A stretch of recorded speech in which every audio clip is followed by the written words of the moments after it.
Hello, thank you for coming on. Could you explain to us who you are and what you do? Sure. So my name is Romel Ahmed. I'm a marketing, events, communications, and PR consultant.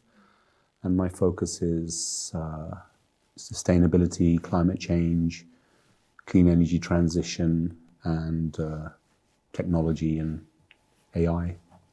Great. So, jumping straight in, our first question for you will be from a Western perspective, how do you view and evaluate the role in which China's development has been in the past 75 years, especially in the past 20 years in terms of its economy? Right. Well, I think I'll focus just on the last 20 years, but China's clearly become one of the world's greatest economies, largest economies, and most influential economies. The world's biggest factory, manufacturing the vast majority of goods. So its tremendous economic wealth and strategic investment has led it to become, I think more countries owe. I think I won't comment on the debt side, but a lot of countries owe a lot of money to China, and they're investing in huge projects like the One Road, One Belt project, and setting themselves up to be major force in world trade, especially on land. So as far as economic power is concerned, they are a force to be reckoned with, and it's debatable whether they're bigger than America or not. Some people say they already have surpassed America, but one to watch out for, certainly. Yeah. And additionally, in a world where China's existence can't be ignored, how do you see its role evolving in the coming decades? Well, a lot of people are saying, as far as the renewable energy and the sustainability sector is concerned, we need to watch China because firstly, they're the largest manufacturers of batteries, and batteries, of course, will play a huge role in the EV sector and the energy transition in general.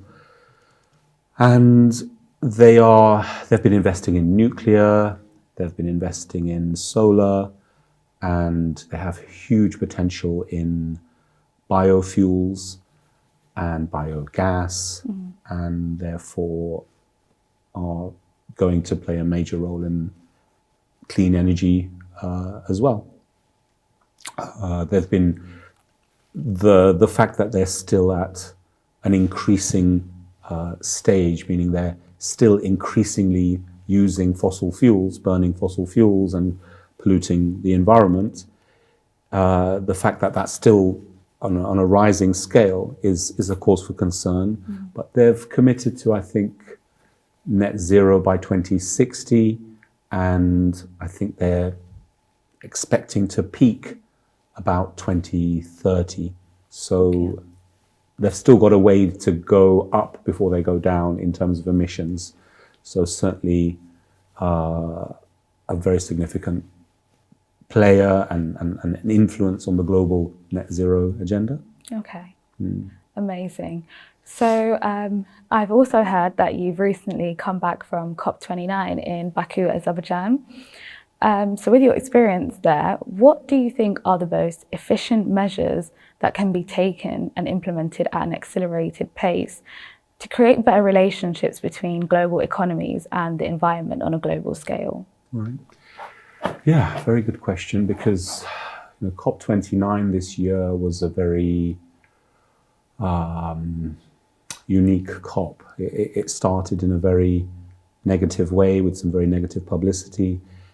The historical relevance of Azerbaijan in the oil and gas sector is quite significant. There's a lot of uproar about why it was even held there in the first place. Nevertheless, it's happened, and this year's focus was on climate finance, and the commitments made by governments were nothing near where people were hoping they would be. I think it was $1.3 trillion of commitment that they were looking to secure, and they came away with 300 billion, which might sound like a lot of money, but it's really, in the wider scheme of things, it's not enough. And at the moment, besides that, the good news from a carbon market perspective is that after a year of quite controversial or unclear policy directives in the carbon markets, it's now been agreed and operationalized, and the carbon markets are, let's say, clearer than they have been in recent times.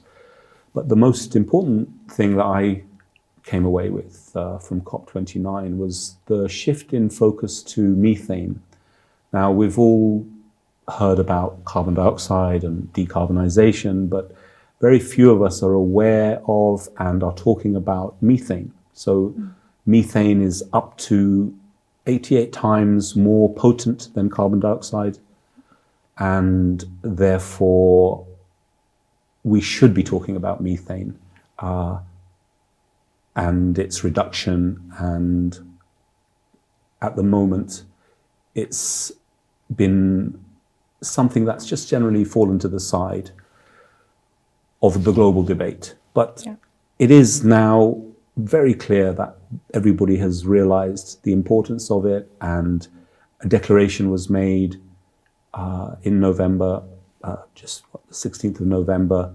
It was a COP29 presidency declaration where 30 countries committed to, endorsed that declaration to reduce methane emissions in organic waste. And that's quite a key thing. I won't go into the details, but those who know, methane emission from organic waste is a significant part of the way in which methane goes to the atmosphere. So that was a huge thing.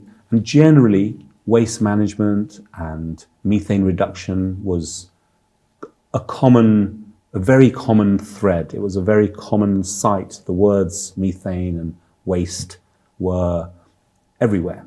People were talking about it more than I've ever seen. So that's fantastic.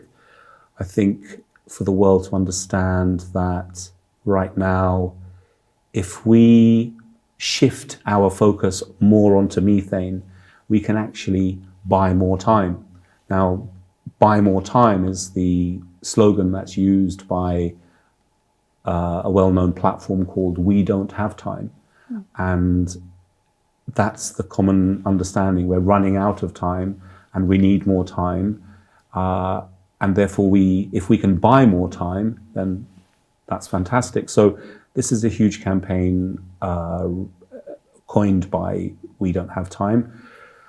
And the fact that at the moment we are able to actually buy more time is now being expressed is a wonderful thing, because I won't go into the science of it, but if we shift our focus or accelerate the reduction in methane emissions, we can actually buy ourselves more time before we get to that tipping point, which at the moment is estimated to be 2030. So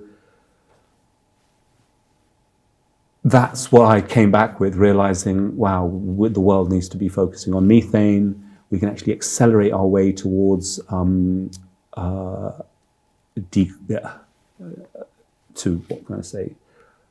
we can actually reduce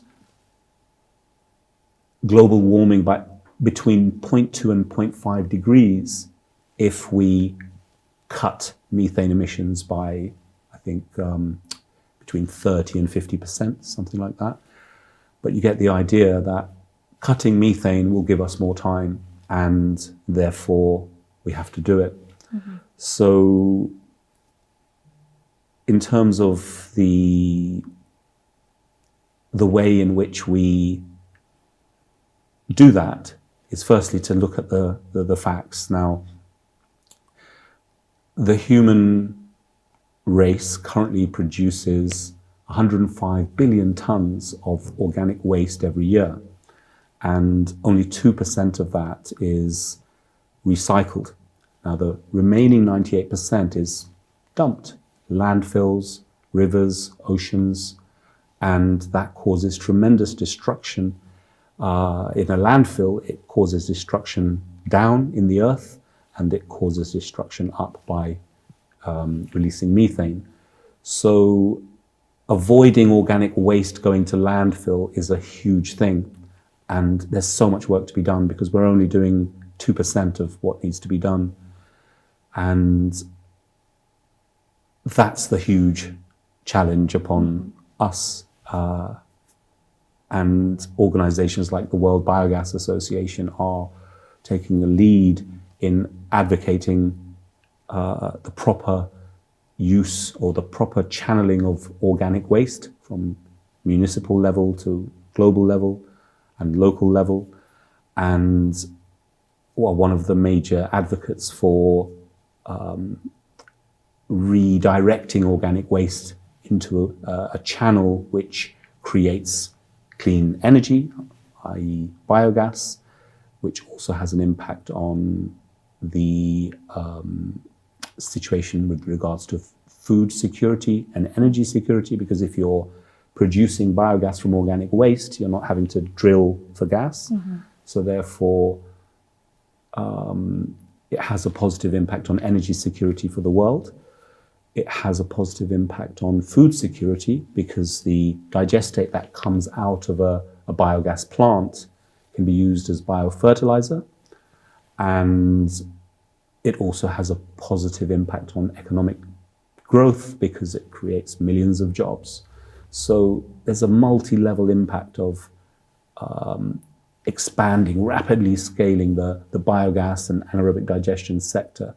And that's one of the key activities that I focus on via the World Biogas Association. Yeah. So that's good news that the shift in focus has gone there now. So really the opportunity is now, we've got to do it now. As the slogan says, we're running out of time. We have to do whatever we can to reduce emissions, both carbon dioxide and methane, and we can only do that through collaboration and policy change and education and system change. And I think that was the one clear, very apparent and positive takeaway for me from COP29. And between what you're speaking about now, about the methane situation, how does that create a relationship between reducing methane and the economies of the world? Well, the relationship is such that we're all in our day-to-day lives as an individual, as a community, and as also within industry, we're going to be producing this waste anyway. So the relationship between what we're doing already and what we need to do is still, there's a disconnect there. We've got to but we have to build that relationship between our day-to-day management of resource, our day-to-day habits. So for example, organic waste, if we dump it in the bins and that goes to landfills, then that's bad. If we have a mechanism where organic waste can be channeled into anaerobic digestion plants, then that's good. So we have to figure out how to do that. It's really easier said than done, but if you think about it, if we change our habits and our policies at a municipal level, a waste management level, then it will happen. The redirection of that waste will happen. The avoidance of methane coming out of landfills will happen, and the reduction in dependence on natural gas will happen because biogas can be injected into the gas grid and can be mixed with natural gas so that we can still have the use of gas, but it will be clean gas, a green gas, that is biogas. Okay, great. Thank you very much. Focusing on China's economic development and deepening reform and opening up in the past 20 years, particularly its role in the green industry as a core element of its development strategy, how do you judge the measures China has taken to promote its green transitioning? What I know is that they've made huge investments. I've heard $25 billion of investments into clean energy, green energy, and they're currently responsible for 50% of solar and wind energy production in the world. And they're going to be big players in the EV sector, and are going to be giving Western EV companies a run for their money. They'll be able to produce electric cars much cheaper. So that's due. That's I've been hearing about that for a while, and I think we're all going to hear about it soon enough. But they've also been investing in nuclear as well. So as far as I know, they've been using technology, very old technology, which the West no longer uses, and using that technology to create nuclear energy. So, nuclear energy is controversial, but it is zero carbon energy, and therefore is supported by the UN, and it's considered one of the major clean energy solutions available. So, and China are big players there as well. So they are committed to all the top renewable energy sectors. Their potential for bioenergy is also huge. I don't know, I haven't done a study or anything on it, but they have one of the largest capacities for bioenergy. So if you look at all the solutions out there for clean energy, you're talking about solar, wind, nuclear, hydrogen, and bioenergy. They are across significant players in all of those fields. So therefore are going to play a significant role on a global level in supporting the clean energy transition, or contributing to the clean energy transition. So that's how I'd sum it up. Amazing. And any of their initiatives that they are taking, what impact do you think these initiatives are having on the future of the global economy?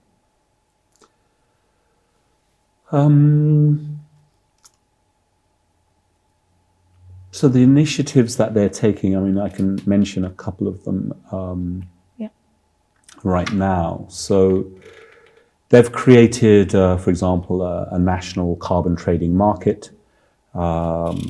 They've got programs like the Grain for Green project, which has restored millions of hectares of degraded land. And this is just a couple of notes I've made, but there is so many more. So what was the question again? What impact do you think their initiatives will have on the future of the global economies? So the impact on the global economy will be significant. They're such a major force in the global economy anyway, but when China does something, they do it big. They know how to scale, and they know how to do things cost effectively. So if they apply their general modeling and economies of scale that they're so good at, if they apply that to renewable energy and the clean energy transition, they'll have a big impact on that, and big positive impact on efficiency levels of economic economic growth, and in particular growth in clean energy solutions. So that's the kind of impact I think they'll have. Amazing. If you would like to go into more details about any more initiatives or anything else that affects the economy as a whole. It's transitioning to a circular economy, which is a significant thing for the whole world. China's always been pretty good at waste management, but they now are realizing that the circular economy has so much more potential, and they are in a position to reduce the dumping of organic waste significantly, and they are highly likely to lead in that sector from an efficiency point of view. And they will be not only big contributing from their domestic market, but they will be producing a lot of the technology that the rest of the world use to anaerobically digest organic waste. So, as with many sectors, they do it great themselves, but they also help the rest of the world do it better and cheaper because of the economies of scale that they're so good at realizing. So I think at the moment, the important thing is for the world to work together, because it's only through global partnership and global cooperation that we can actually achieve the scaling that we need. Absolutely. And unfortunately, at the moment, the world is in a critical place when it comes to global cooperation. A lot of polarization of opinion, a lot of climate skeptics being supported perhaps and encouraged. So I think it's really important that those leaders in the world, whether they're governments or private companies or academia, very swiftly start building alliances around the world in order to take advantage of the benefits of global cooperation and partnership. Without that, we're not going to be able to even get close to achieving what we need to achieve in terms of decarbonisation and methane reduction and clean energy transition. Absolutely. Well, thank you very much for coming on and giving us your expertise on this industry. Sure. We very much appreciate it. Thank you. Great. Thank you very much. Thank you.